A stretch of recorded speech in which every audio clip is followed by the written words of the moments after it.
Eu convido você a abrir a palavra do Senhor na primeira epístola de João, no capítulo 4. Nós que temos tido a oportunidade de estudar aí nesses últimos meses a respeito dessa primeira carta, já caminhamos capítulo após capítulo, agora chegamos aqui no capítulo de número 4. Hoje nós faremos a leitura do verso 7 até o verso de número 21. Para tanto, eu convido os irmãos a acompanhar a leitura que farei em 1 João, capítulo 4, do verso 7 até o final do capítulo. Diz assim, portanto, a palavra do nosso Deus. Amados, amemo-nos uns aos outros, porque o amor procede de Deus, e todo aquele que ama é nascido de Deus e conhece a Deus. Aquele que não ama não conhece a Deus, pois Deus é amor. Nisto se manifestou o amor de Deus em nós, em haver Deus enviado o seu Filho unigênito ao mundo para vivermos por meio dele. Nisto consiste o amor, não em que nós tenhamos amado a Deus, mas em que Ele nos amou e enviou o seu Filho como propiciação pelos nossos pecados. Amados, se Deus de tal maneira nos amou, devemos nós também amar uns aos outros. Ninguém jamais viu a Deus. Se amarmos uns aos outros, Deus permanece em nós e o seu amor é em nós aperfeiçoado. Nisto conhecemos que permanecemos nele e ele em nós, e que nos deu do seu Espírito. E nós temos vistos e testemunhamos que o Pai enviou o seu Filho como Salvador do mundo. Aquele que confessar que Jesus é o Filho de Deus, Deus permanece nele e ele em Deus. E nós conhecemos e cremos no amor que Deus tem por nós. Deus é amor, e aquele que permanece no amor permanece em Deus e Deus nele. Nisto é em nós aperfeiçoado o amor, para que no dia do juízo mantenhamos confiança, pois segundo ele é, também nós somos neste mundo. No amor não existe medo, antes, o perfeito amor lança fora o medo. Ora, o medo produz tormento, logo aquele que teme não é aperfeiçoado no amor. Nós amamos porque ele nos amou primeiro. Se alguém disser, amo a Deus e odiar a seu irmão, é mentiroso, pois aquele que não ama seu irmão, a quem vê, não pode amar a Deus, a quem não vê. Ora, temos da parte dele este mandamento, que aquele que ama a Deus, ame também a seu irmão. Oremos. Ó Pai querido, nós bendizemos o teu santo nome mais uma vez, te damos graças pela leitura da tua palavra, que é viva e eficaz, e que ao mesmo tempo é fonte do nosso ensino, da nossa correção, da nossa instrução, da admoestação. E clamamos, portanto, ó Deus, que esta palavra possa nos conduzir ao entendimento da tua verdade, e que através do teu Santo Espírito possamos, ó Deus, iluminados por ele, sentir a edificação vinda do Senhor. Fale conosco, ó Pai, é o que nós clamamos. E use-me, apesar de mim mesmo, para o meu próprio bem, para o bem dos meus irmãos e irmãs, e para a honra e louvor eterno do teu santo e bendito nome. É o que também clamamos, no nome santo, poderoso de Jesus. Amém. Amém, queridos? Amém. Nós temos, como já disse, estudado um pouco sobre a primeira epístola de João, né? Temos caminhado uma epístola muito prática e que apresenta de uma maneira bem didática por conta dos reforços que a própria característica literária judaica nos proporciona, onde nós vemos João falando, refalando, relembrando, e toda vez que trata de um determinado assunto, trazendo um entendimento mais profundo ou ênfases mais específicas. E dentro dessa realidade que a primeira carta de João nos apresenta, nós já vimos que ele já tratou desse tema em alguns momentos. Na liturgia mesmo, nosso irmão Roberto chamou a sua atenção, por exemplo, para a leitura de 1 João capítulo 2, do verso 7 ao verso 11, que fala justamente do amor ao irmão, né? verso 10 de um modo específico. Aquele que ama seu irmão permanece na luz e nele não há nenhum tropeço. Então, a ideia do amor, né? Depois, no capítulo 3, ele volta a falar sobre isso, do verso 11 até o verso de número 24, quando ele fala mais uma vez a respeito do amor. E aí lá no verso 15, por exemplo, ele nos diz: todo aquele que odeia o seu irmão é assassino. Ora, vós sabeis que todo assassino não tem vida eterna permanente em si. E nisto conhecemos o amor, que Cristo deu a sua vida por nós e devemos dar a nossa vida pelos irmãos. Ora, aquele que possuir recursos desse mundo e vir o seu irmão padecer necessidade e fechar-lhe o seu coração, como pode permanecer nele o amor de Deus? Filhinhos, não amemos de palavra nem de língua, mas de fato e de verdade. Então ele já trata desse tema do amor ao próximo, e ele repete isso dentro dessa característica literária cíclica, né, que é uma característica específica do povo oriental, e de um modo mais específico ainda dos escritos judaicos, e aonde ele então reforça e traz novo entendimento ou progresso no entendimento a respeito daquele tema. Quando ele trata do amor, ele está falando do teste, do chamado teste social. O objetivo de João é para que através desses testes que ele te apresenta, você possa avaliar se de fato você ama a Deus, se você conhece a Deus, se você é nascido de Deus, se você é um crente verdadeiro. Então ele coloca 3 testes. O primeiro teste social, teste do amor, porque se você diz que ama a Deus, mas não ama o seu próximo, então na verdade você é mentiroso. E essa expressão mentiroso se repete várias vezes aqui na carta de João. Você que está nos acompanhando desde o início, já se apercebeu dessa realidade onde João usa essa expressão mentiroso, ou te chama de mentiroso, se porventura aquela característica não faz parte de você. Dê uma olhadinha rapidamente comigo aí, no primeiro capítulo, 1 João capítulo 1, verso 6, por exemplo.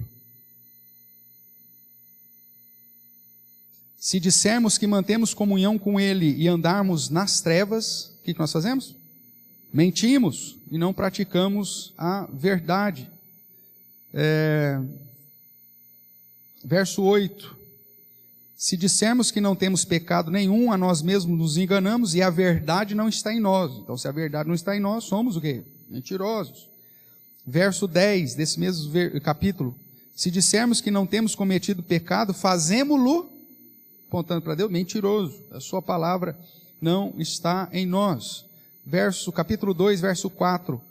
Aquele que diz, eu o conheço, e não guarda os seus mandamentos, é mentiroso, e nele não está a verdade. Isso vai se repetindo por toda a carta, mostrando que algumas práticas, se porventura você não possui, então você é um grande mentiroso, a verdade não está em você, e você não conhece a Deus, e consequentemente você não é nascido de Deus. E aí João te dá uma outra solução.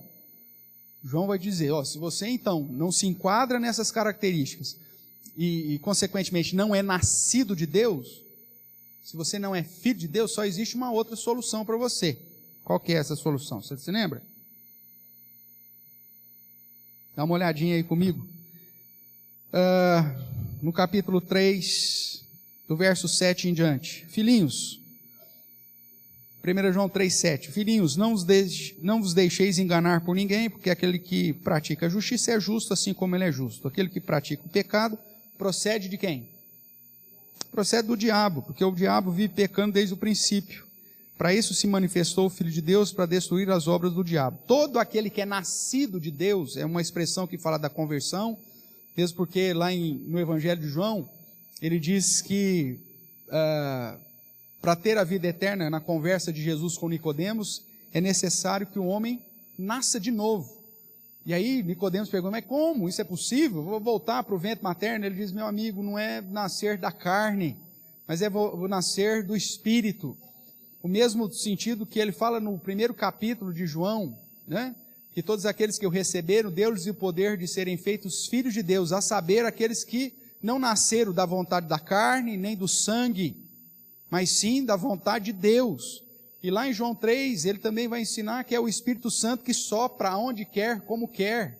E é ele, então, que produz o novo nascimento. Então, o novo nascimento, no contexto aqui de João, é conversão, é nascer de Deus, é passar pelo processo de entender a respeito da fé salvadora e se arrepender para a nova vida. Ele diz, então, que todo aquele que é nascido de Deus, continuando o verso 9, não vive na prática do pecado, pois o que permanece nele é a divina semente, uma expressão aqui para a ideia do Espírito Santo, inclusive. Ora, esse não pode viver pecando porque é nascido de Deus. E agora veja o verso 10. Se você não se enquadra nas características do verdadeiro crente, do nascido de Deus, então o verso 10 te apresenta outra opção. Ele diz assim, nisto são manifestos os filhos de Deus e os filhos de quem mais? Os filhos do diabo. Todo aquele que não pratica justiça não procede de Deus, e nem aquele que não ama a seu irmão. Então, no teste social, ele diz que o amor ao próximo é uma característica daquele que é nascido de Deus. Depois nós vemos o teste doutrinário, onde nós vimos na semana passada, no capítulo 4, do verso 1 a 6, que você tem que provar os espíritos, você tem que provar os ensinos, porque muitos falsos mestres e anticristos já estão no mundo, trazendo ensinamentos bíblicos, aparentemente bíblicos, mas distorcidos da verdade, e esses, portanto, são do diabo.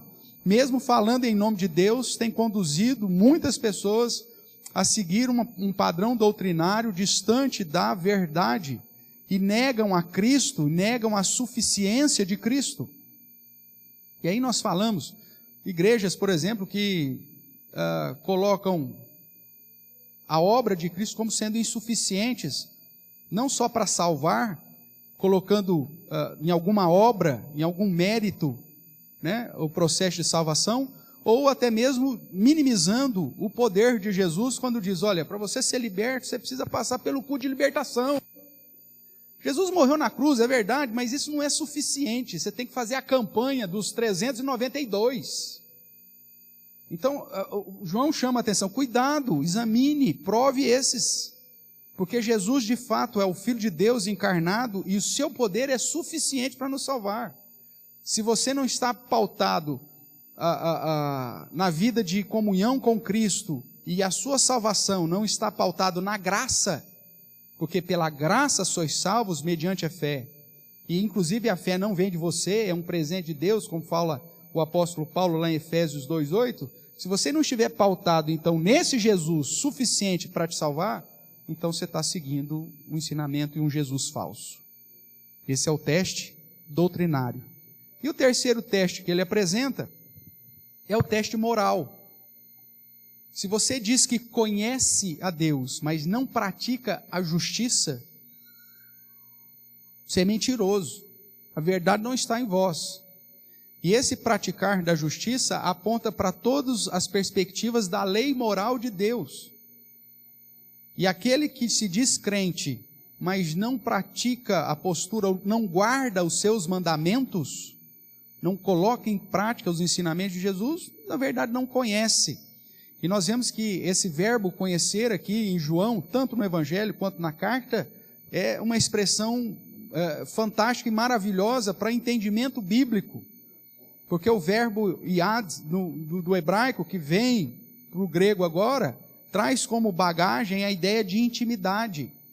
Conhecer no contexto do Novo Testamento aponta para amor, aponta para um amor intenso e íntimo. Por isso, Jesus mesmo disse no ensinamento lá de Mateus, que naquele dia muitos vão chegar para ele e vão dizer, Senhor, em teu nome, expulsamos demônios, pregamos, fizemos isso, milagres, tarará, e Jesus vai olhar para ele e vai dizer o quê? Eu nunca vos conheci.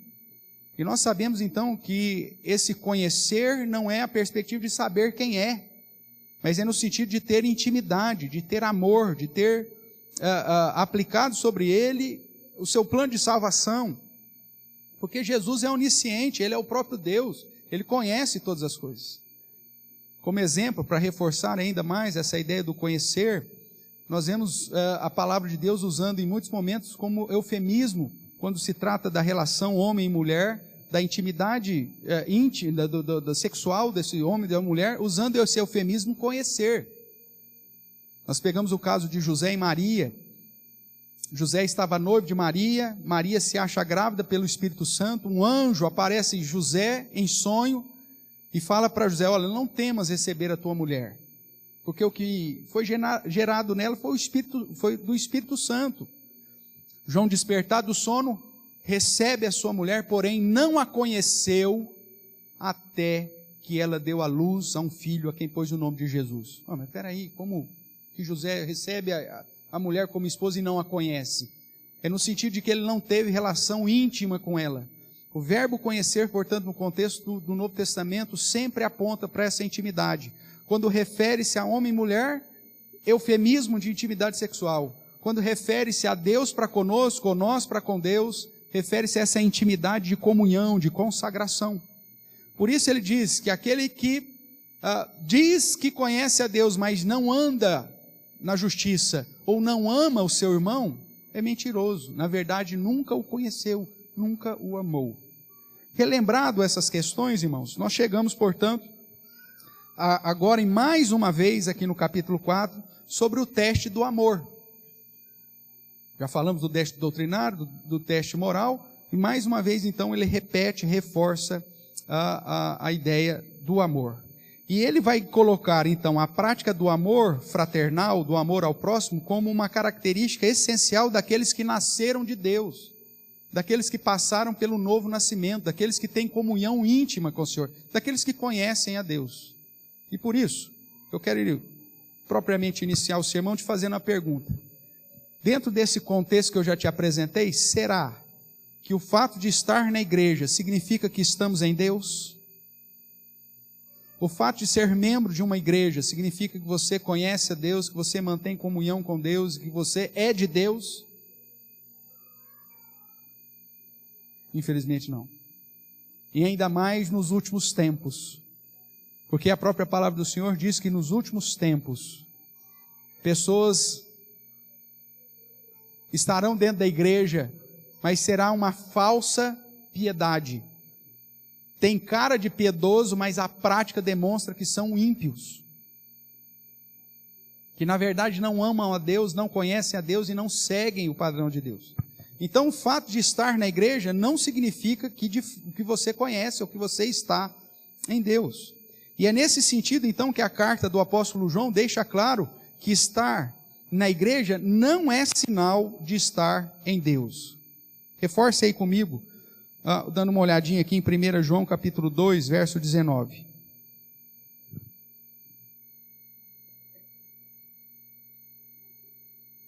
Aqui falando a respeito do teste doutrinário, né, ele vai dizer assim, vou ler o 18. Filhinhos, já é a última hora. E como ouvistes que vem o anticristo, também agora muitos anticristos têm surgido, pelo que conhecemos que é a última hora. E eles saíram da onde? Do nosso meio. Entretanto, não eram dos nossos, porque se tivessem sido dos nossos, teriam permanecido conosco.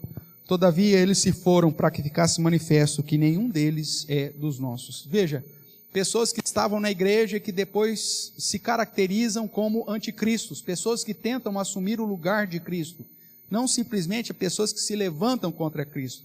O grande erro da igreja, muitas vezes, é pensar que anticristo é aquele que se levanta contra Cristo. Mas a expressão grega me aponta, além para essa situação de confronto a Cristo, a ideia de tentar assumir o lugar de Cristo.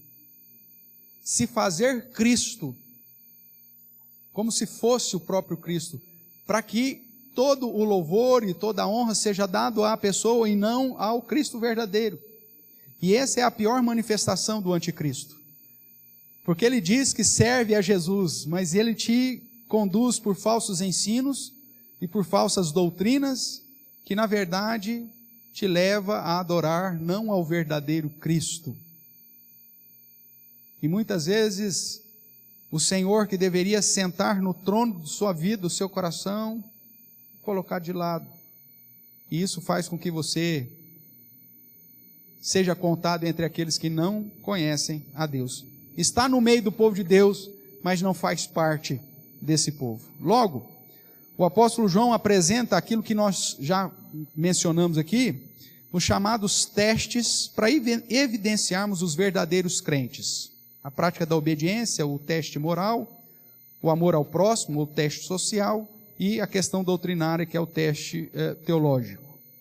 Nessa porção específica que nós lemos, 1 João 4, de 7 a 21, mais uma vez ele usa do sistema cíclico da escrita, apresentando e reapresentando o assunto, para tratar do teste social, que fala da prática do amor fraternal. Nós sabemos que o amor é algo que deve acontecer naturalmente. Não dá para ser comprado, né, como diz o cântico, não dá para ser nem forçado e acontecer. Porém, o amor também é uma virtude racional e recomendada. Da mesma forma que esse amor é natural, ele também é exigido. É colocado como um imperativo. Amai. É uma ordem. O amor, portanto, ele é racional. E eu fico imaginando que se não fosse uma ordem, uma perspectiva lógica e racional, se fosse simplesmente alguma coisa emocional, nós teríamos muitas dificuldades em colocar isso em prática. Porque nós somos pessoas difíceis, irmãos. Todos nós. Tem dia que você nem se aguenta. Imagine os outros te aguentar. E se não fosse o imperativo e o próprio amor de Deus que nos alcançou primeiro, seria impossível nós conseguimos demonstrar amor uns pelos outros. Por isso é uma ordem, uma recomendação e uma virtude racional. Isso justamente é possível porque o amor é vindo de Deus. Se não fosse nesse processo, primeiramente Deus nos alcançando com esse amor, seria impossível que nós demonstrássemos amor uns aos outros. E mesmo pela palavra nós sabemos que essa situação é tão dependente da ação do Senhor, que quando Deus for chegando mais perto do fim, a ação do Senhor sobre o homem vai estar também sendo, a sua mão vai estar sendo retirada, o homem vai ser entregue ao seu próprio desejo, ao seu próprio coração, e é nesse contexto que a Bíblia diz que o amor se esfriará de quase todos. Nós precisamos da ação de Deus e da comunhão de Deus, inclusive para conseguir amar uns aos outros. Não podemos perder de vista, irmãos, que tal ensinamento trazido por João visava combater uma prática comum aos seus dias, que desvinculava o amor ao irmão como prática cristã a ser considerada. Isso no contexto da igreja. Era ensinado que se você ama a Deus, já é o suficiente, e cada um por si. Por conta das perseguições, das dificuldades, das privações que muitos cristãos estavam passando, por conta até da tribulação e da perseguição, outros cristãos que estavam numa situação mais segura dizem, olha, se Deus não está te abençoando, o problema é seu. Eu tenho recurso, é sinal que Deus está me abençoando. Se você não tem, é porque então você não é abençoado por Deus. E aí deixavam de exercer a prática do amor abnegado, para socorrer os irmãos. Por isso que João, em alguns momentos, deixa isso de modo claro. Se você tem recurso e recusa a socorrer o irmão que não tem, por um contexto de perseguição, por um contexto de tribulação, não é por vagabundice, não. Porque tem irmão que é vagabundo mesmo, aí não tem jeito. Chega uma hora, você tem que cortar mesmo a ajuda, porque senão você vai dar milho para bode. Existem situações e situações. E a palavra do Senhor, ela nos chama para um amor abnegado, mas ao mesmo tempo um amor racional, não é um amor idiotizado. Tanto que o apóstolo Paulo, quando trata com a igreja, e tinha lá umas viuvinhas meio safadinha, ele fala assim, ó, só ajuda as verdadeiras viúvas. Aquela que está usando o dinheiro da cesta básica para comprar vestido, para ir pagar fieira, corta. Aquelas que têm filhos, que têm netos, que os filhos e os netos aprendam a socorrer os progenitores. Ajuda somente as verdadeiras viúvas, aquelas que não têm realmente nenhum sustento e nenhum suprimento. Essa a igreja ajuda. e essa que é ajudada por Deus, então sirva ao Senhor de tal modo que a vida dela seja uma vida de exemplo, de oração e de serviço a Deus. Veja, é muito distante desse amor que não olha a quem, que é muito mais influência do espiritismo, kardecismo no cristianismo brasileiro, do que do ensinamento cristão propriamente da aplicação do amor. O amor fraternal é fruto de uma racionalidade, eu sei que eu tenho que amar, e ao mesmo tempo ele está fundamentado naqueles que de fato devem ser amados. Porque o auxílio sem o verdadeiro amor, você acaba conduzindo a pessoa a uma prática de pecaminosidade, irmãos. Lembrando que a ociosidade é uma prática pecaminosa, condenada pelas Escrituras. Tem gente que não gosta de trabalhar, e se a igreja estiver suprindo, ele vai ficar ali a vida inteira, com cara de piedade. O amor fraternal é um amor racional, é um amor que estende a mão, abnegado, mas ao mesmo tempo é um amor que sabe dizer não.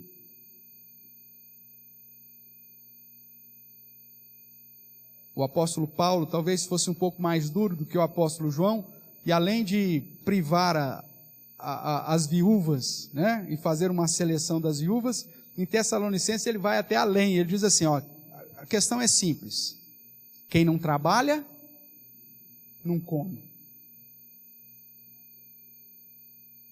Isso é cristianismo sim, irmãos. É aquilo que a gente tenta fazer com os nossos filhos, colocando responsabilidade sobre eles, porque nós o amamos. E fazer com que eles assumam as responsabilidades à medida que crescem. Porque você ficar dando Todd até os 45 anos na cama para eles, você vai criar um monstro.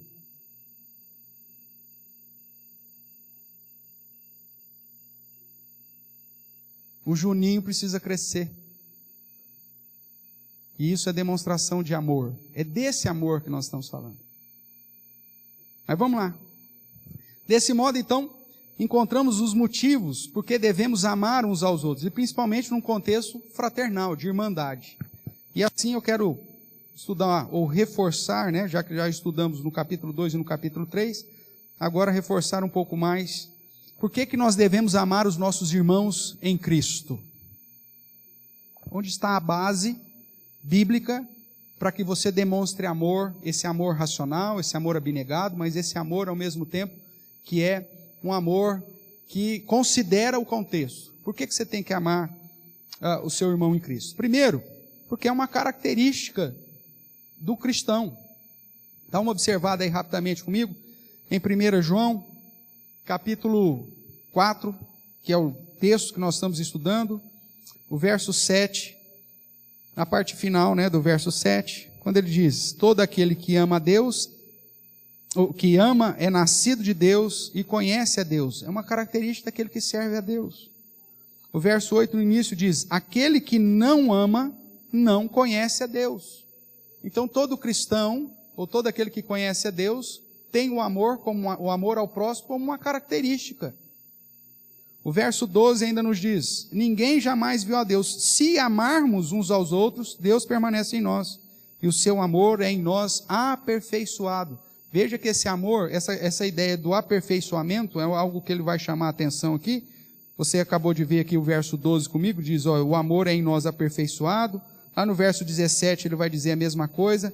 Nisto é em nós aperfeiçoado o amor, para que no dia do juízo mantenhamos confiança. Ou seja, é uma característica do cristão, mas é uma característica crescente, é uma característica que vai sendo aperfeiçoada com o tempo. É possível aplicar o amor fraternal, uma vez que você de fato conhece a Deus, porque o próprio Deus vai aperfeiçoar isso na sua vida. O verso 13 nos diz assim, nisto conhecemos que permanecemos nele, ou seja, em Deus, e ele em nós, em que nos deu inclusive o seu Espírito. O verso 15, aquele que confessar que Jesus é o Filho de Deus, Deus permanece nele e ele em Deus. E nós conhecemos e cremos no amor que Deus tem por nós. Deus é amor, e aquele que permanece no amor, permanece em Deus e Deus nele. Você deve amar o seu irmão Primeiramente porque é uma característica esperada para você que nasceu de Deus. Aquele que ama, segundo os versos que lemos, ele é nascido de Deus, ele tem o Espírito Santo, ele permanece em Deus. O amor, portanto, aos irmãos demonstra que você está ligado ao Senhor e, consequentemente, você tem como característica esse amor de Deus que veio sobre a sua vida. O segundo motivo por que você deve amar o irmão, além de ser uma característica, é porque a sua prática de amor testemunha sobre o seu amor a Deus. Fala do amor de Deus sobre a sua vida e ao mesmo tempo testemunha do seu amor para com Deus. Verso 8, final do verso 8, nos é dito assim: aquele que não ama não conhece a Deus, porque Deus, ou pois Deus é amor. Então, se você ama, você está testemunhando a respeito do amor de Deus para contigo e ao mesmo tempo do seu amor para com o próprio Deus. O verso 9 e 10 continua: nisso se manifestou o amor de Deus em nós, em haver Deus enviado o seu Filho unigênito ao mundo para vivermos por meio dele. E nisto consiste o amor, não em quem nós tenhamos amado a Deus, mas que ele nos amou e enviou o seu Filho como meio para a justificação ou como propiciação pelos nossos pecados. Verso 14: e nós temos visto e testemunhamos que o Pai enviou o seu Filho como Salvador do mundo. Verso 19: nós amamos porque ele nos amou primeiro. Quando nós demonstramos amor fraternal, nós testemunhamos a respeito do fato de que Deus ama e de que Deus é o próprio amor. Então, aquele que ama testemunha sobre o que Deus é. E o texto nos diz que Deus é amor. Testemunha sobre o que Deus fez. Ele enviou o seu Filho para ser propiciação pelos nossos pecados. Ou seja, testemunha que Deus perdoa. Quando você ama o seu irmão, você está, em última análise, mostrando aquilo que você recebeu de Deus. E aquele que ama testemunha sobre o que Deus faz. Nos amou primeiro. E essa é uma constante no ser de Deus.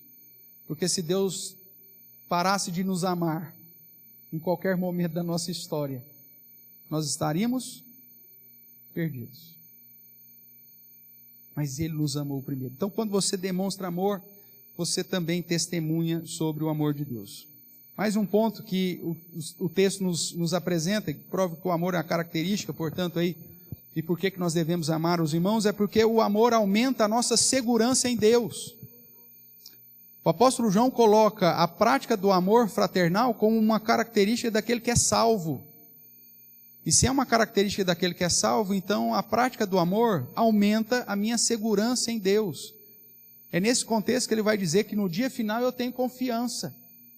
Observe aí o verso 17 e o verso 18.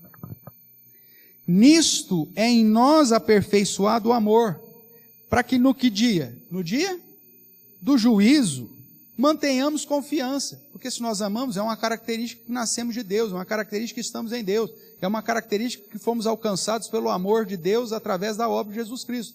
Então, o amor fraternal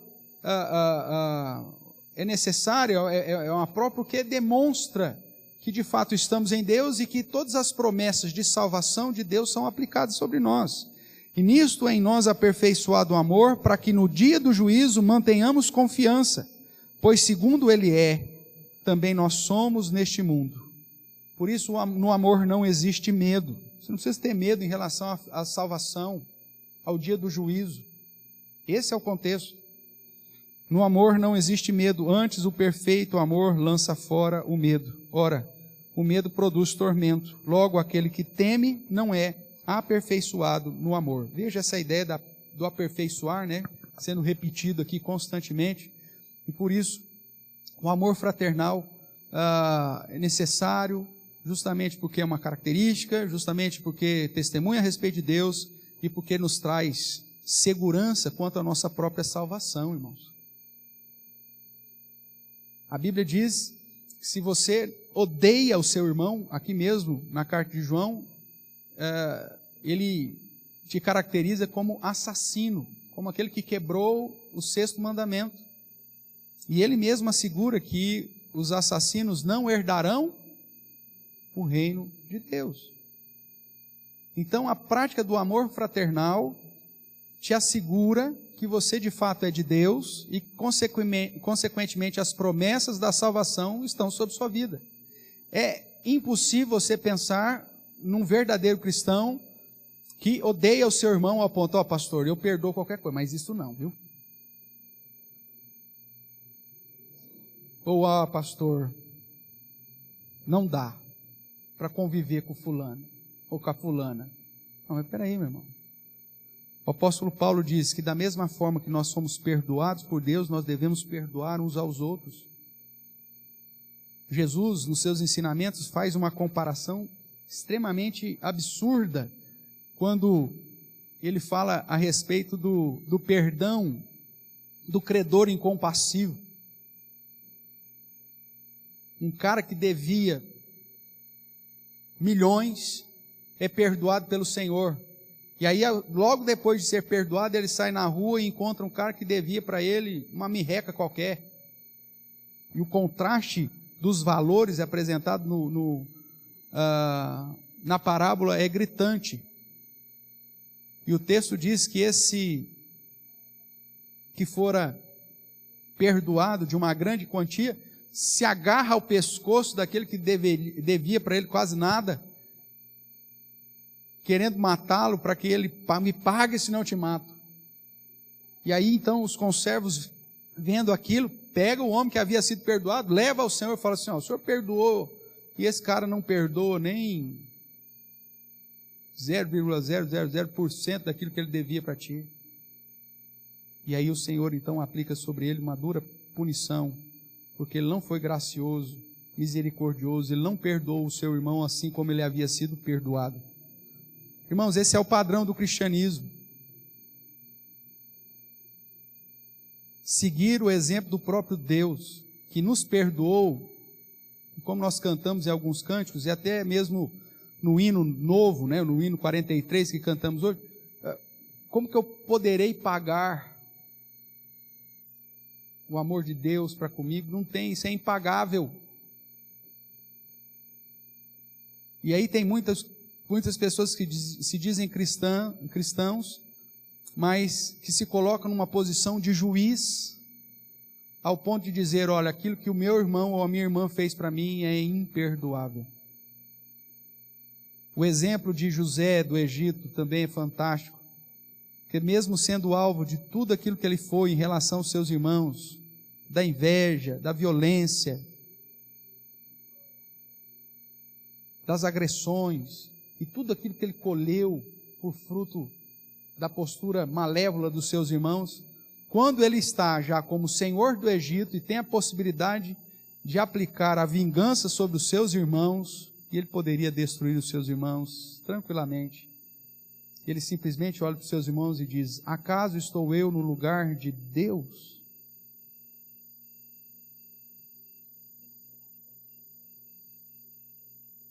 E a visão de soberania de José do Egito é algo absurdo.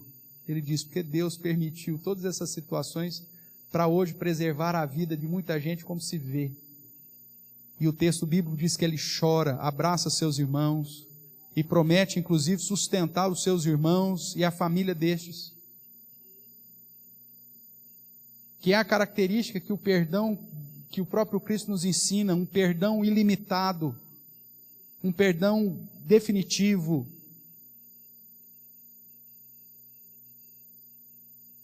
Quando Pedro pergunta quantas vezes devo perdoar o meu irmão, Jesus apresenta esses mesmos princípios. Quantas vezes foram necessários? Ou você acredita que é literal, 70 vezes 7? Porque se fosse literal, imagine você comprar várias cadernetas, uma para cada uma das pessoas que você convive, aí você vai notando lá. Na hora que chegou 490 vezes, você dá a caderneta para o cara, a partir de hoje eu não te perdoo mais, porque eu já perdoei 70 vezes 7. É isso que Jesus está ensinando? É óbvio que não.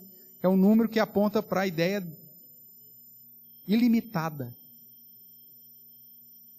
Quantas vezes Deus já te perdoou? E quanto mais tempo de vida você tem, maior é é a sua conta. E quantas vezes Deus ainda vai nos perdoar? O verdadeiro cristão, ele tem o amor como característica, o amor como um instrumento para testemunhar a Deus e para aumentar a sua segurança a Deus, porque ele sabe que do mesmo modo que foi perdoado, ele também perdoa. Aquele que ama, ele sabe que somos de Deus e estaremos com Deus. Aquele que ama, ele sabe que recebemos a aplicação da justiça em Cristo. Ele foi a propiciação dos nossos pecados e por isso estamos livres da ira. Aquele que ama, sabe que isso é reflexo do fato de Deus ter nos amado, ter nos perdoado e ter agido e aperfeiçoado em nós o seu amor.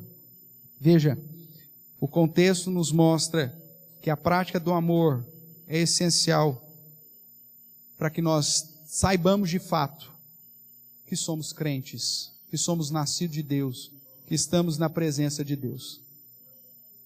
Também é outro exemplo do amor, justamente daquele que nem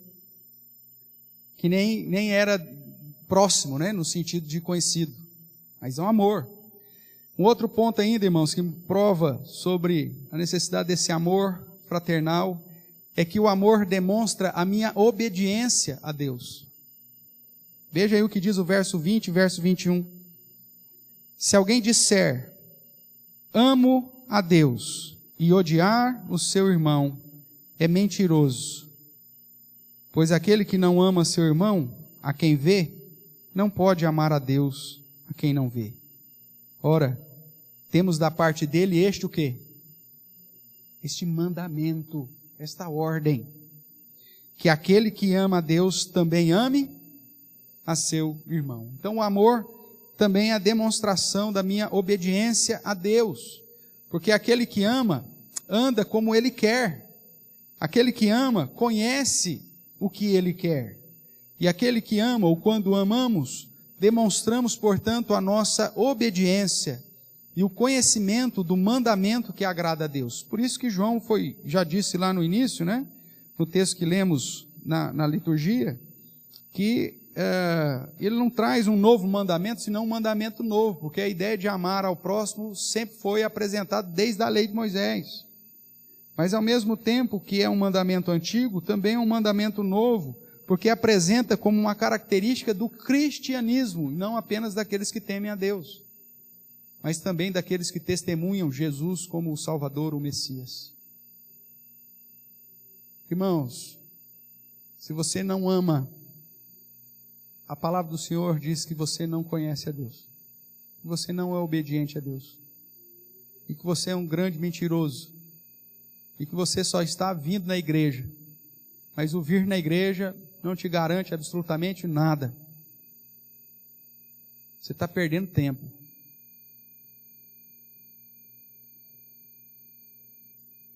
Porque o que Deus espera de todos aqueles que Ele alcançou com a sua graça e o seu amor, é que de fato venhamos a viver segundo o padrão que Ele mesmo estabeleceu.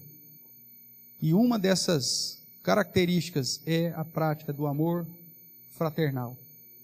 Se você está brigado com algum irmão e diz que ama a Deus, você é um grande mentiroso.